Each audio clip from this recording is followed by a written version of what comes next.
Monsieur le ministre, madame la rapporteure, mes chers collègues, l'actualité vient assez souvent, il faut le dire, confirmer le mouvement dessiné par certains des textes que nous examinons au sein de cet hémicycle. C'est encore le cas aujourd'hui. Permettez-moi, chers collègues, de revenir brièvement sur l'annonce qui a mis en effervescence le monde plus si petit de la tech, l'arrivée d'une nouvelle crypto-monnaie. Libra, édité par Facebook. Voilà donc qu'un géant des réseaux sociaux s'arroge l'une des principales prérogatives régaliennes, battre monnaie. À ceci près que le géant des GAFAM crée avec Libra une devise transnationale. Le caractère globalisant de ce projet doit impérativement nous amener à nous interroger sur la place des multinationales dans l'espace politique et économique. Quel est exactement le rôle qu'on voudra bien leur permettre de jouer? Si le rythme actuel de l'évolution de ces acteurs permet difficilement toute anticipation, je suis fermement convaincue que le législateur peut encore et surtout doit encore agir. Car c'est bien l'un des seuls acteurs en mesure, compte tenu de son mandat, d'édicter des règles qui façonnent le vivre ensemble. Et c'est bien de cela dont il s'agit aujourd'hui, faire société. Il nous appartient de créer les règles qui permettront aux plateformes, aux réseaux sociaux, à Internet, de redevenir des espaces de respect et de responsabilité. Je le disais lors de l'examen de ce texte en commission, nous sommes aujourd'hui à un tournant. Nous ne pouvons plus accepter que le formidable outil qu'est devenu Internet soit aujourd'hui le catalyseur de la violence, de la haine de l'autre, bref, de la fin de la civilité.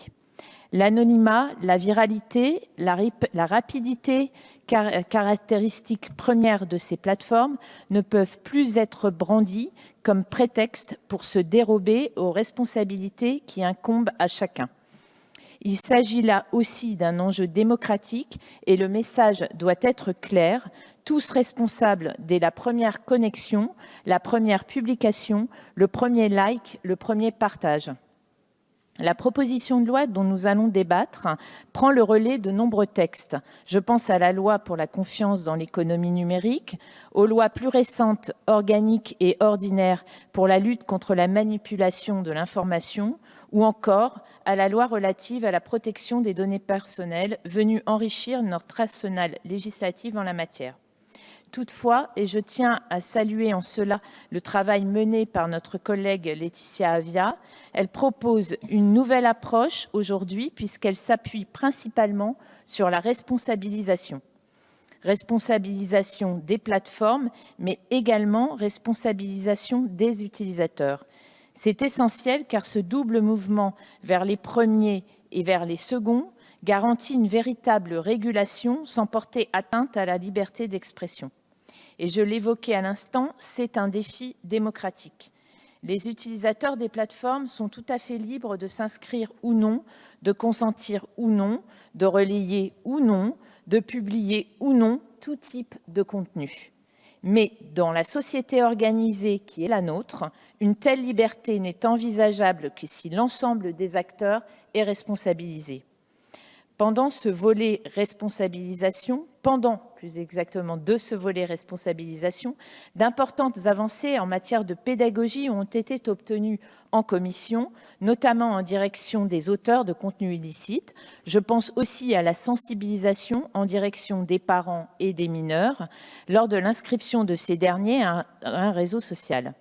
Responsabilisation, pédagogie et information, puisque nous avons également ajouté au cours de nos débats l'obligation pour les plateformes d'informer par la publication d'un message du retrait d'un contenu haineux, mais également d'indiquer précisément les suites données au signalement d'un message à la fois aux signaleurs et aux auteurs.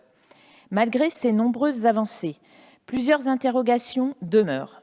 J'avais évoqué certaines d'entre elles en commission et je tiens à les reprendre ici car il me semble qu'elles constituent de véritables problématiques sur lesquelles il nous faudra continuer à travailler. La question du choix du trafic comme seul critère de définition des plateformes visées par le texte, d'abord, nous aurions aimé, Madame la rapporteure, que le périmètre du texte soit plus large. En effet, nous savons pertinemment que les plus petites plateformes, j'entends les plus petites en termes de connexion, ne sont pas différentes des plus grandes. Elles sont aussi, à leur échelle, des lieux de viralité. Autre élément d'interrogation, l'absence du juge judiciaire dans le processus de définition du caractère manifestement illicite des contenus.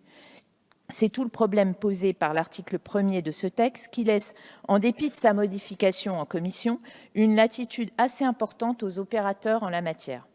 Enfin, je souhaitais évoquer la compatibilité des différents textes législatifs et les conséquences de leur juxtaposition sur la bonne mise en œuvre de ce texte. Je m'explique et j'indiquais précédemment que cette proposition de loi s'inscrit dans une perspective dessinée par les précédents textes adoptés sur le sujet, et c'est le cas pour la loi Confiance dans l'économie numérique votée en 2004. Si les deux textes sont bien évidemment complémentaires, il nous faudra être particulièrement vigilants et bien avoir en tête l'application des mesures que nous portons. Il ne s'agit en effet pas de complexifier la législation en la matière en rajoutant un niveau supplémentaire. Outre ces problématiques, nous, groupe MODEM et apparentés, avons entrepris de travailler selon 3 axes qui nous semblaient à la fois fondamentaux et complémentaires des lignes directrices de ce texte: la prévention, la transparence et l'accompagnement. La prévention, tout d'abord, avec les amendements portés par mes collègues Géraldine Bannier et Erwan Balanant relatifs à l'information des utilisateurs sur les possibles conséquences de la publication et la diffusion de messages haineux, mais également la responsabilité des établissements scolaires du premier et du second degré dans la sensibilisation des plus jeunes. Sur la transparence ensuite, avec 2 amendements précisant les données rendues publiques par les plateformes s'agissant de leurs actions en matière de lutte et de prévention contre les contenus haineux. Enfin, l'accompagnement des plus jeunes avec les mesures proposées par ma collègue Laurence Wisniewski. Cette dernière propose d'ouvrir aux mineurs victimes de contenus abusifs la possibilité de faire appel à un signaleur de confiance tiers qui serait une véritable interface entre les mineurs bien souvent démunis et les plateformes. Vous le voyez, les idées ne manquent pas. Nous nous sommes, avec mes collègues du MODEM, beaucoup investis depuis le début de l'examen de ce texte, car nous espérons vivement qu'il soit adopté. Il porte, selon nous, des enjeux démocratiques majeurs et vient renforcer un corpus législatif encore trop lacunaire, notamment en matière d'éducation au numérique. Je suis élue d'un département qui fait beaucoup pour permettre aux jeunes alto-séquanais d'accéder au numérique tout au long de leur parcours scolaire. Ainsi, le département, notamment, a distribué depuis 2003 près de 1600 ordinateurs reconditionnés aux collégiens de nos territoires. C'est une initiative qu'en tant qu'élu, je salue, et c'est une belle initiative, mais nous devons, et j'en suis persuadée, encore travailler à l'avenir pour donner à ces jeunes les outils pour s'en servir de façon encore meilleure. Et ce texte, je le pense, y contribuera. Merci. Je vous remercie, Madame Fleuret.